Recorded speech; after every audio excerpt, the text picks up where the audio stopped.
We are still in chapter 13, structure classes, but today we have the second class, which is prepositions. Prepositions are words as in for, on, of, to, which are followed by noun, noun phrase, personal pronoun, or noun substitute. The word that follows the preposition is often called the object of the preposition.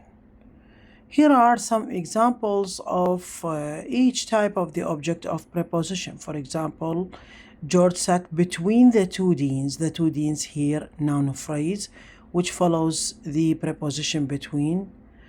To them, in the second example, to is followed by a pronoun, which is them.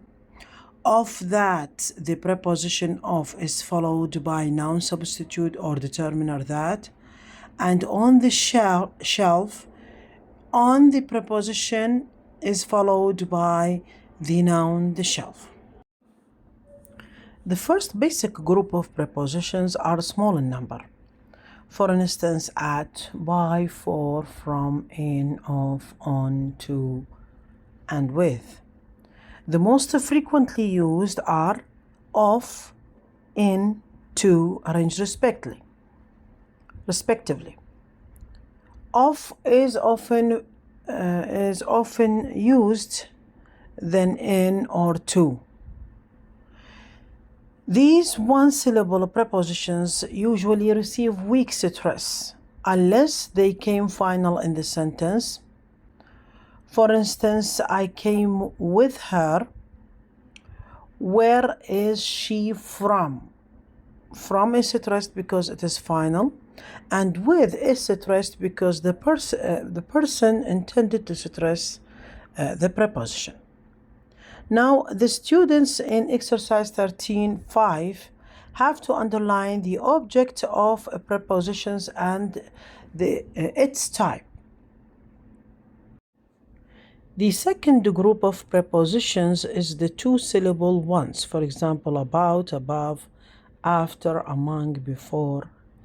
This group differs from the first one in that it has two syllables and one of the syllables is stressed, unlike the first group. Moreover, sometimes they are considered as adverbials, not prepositions, because they are not followed by nouns. For example, she looked up the stairs. Up here is considered as a preposition because it is followed by a noun, whereas she looked up, in the second example, up is considered as adverbial because it comes along. We have an exercise 13.6 in which the students have to differentiate between the prepositions and adverbials. The third group of prepositions is called the ing prepositions because all of them end in ing and have a verb as their stem. For example, assuming, during, concerning, regarding, considering, including, etc. An example for these prepositions in sentences, we say, concerning your exam, it will be delayed, or considering your loss, the bill will not be sent. The phrases your exam and your loss in the above examples are regarded as objects of prepositions. The students in exercise 13.6 have to differentiate between the ing prepositions and the ing in verbs. The final group of prepositions is composed of compound prepositions, which are numerous in number and of various types.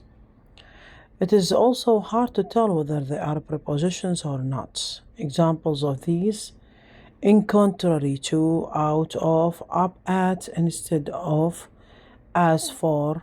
They are all listed in the first column in page 172 in Steigerberg's book's Introductory English Grammar. There is another type of compound prepositions which have nouns within them. For example, in addition to, in lieu of, by means of, by way of those prepositions are regarded as compounded prepositions because their nouns do not have modifiers before them as the ordinary nouns. For instance, in addition to, the noun addition doesn't have a modifier before it. In exercise 13.8, students have to underline the compounded prepositions. A final note about a preposition is about its name. Preposition implies that the word occupies a preposition, that's to say before its object. However, in some few structures, the prepositions comes final without an object. These few structures are the relative clause, for example, the job that we worked at here, a preposition comes final. Its object is the job. In passive, the lock had been tampered with. Infinitive, clay is fun to play with, means with the clay. Clay is the object of a preposition with. However, with it comes final. Exclamation, what a hedge of thorns we stumbled into. Question word, which room did you find it in? And in set expressions, for example, your objection notwithstanding. The position of a preposition may rely basically on stylistic choice sometimes. For instance, the doctor with whom I'm conferring, this is a formal style, whereas the doctor I was conferring with, this is an informal style. However, both styles are acceptable in English.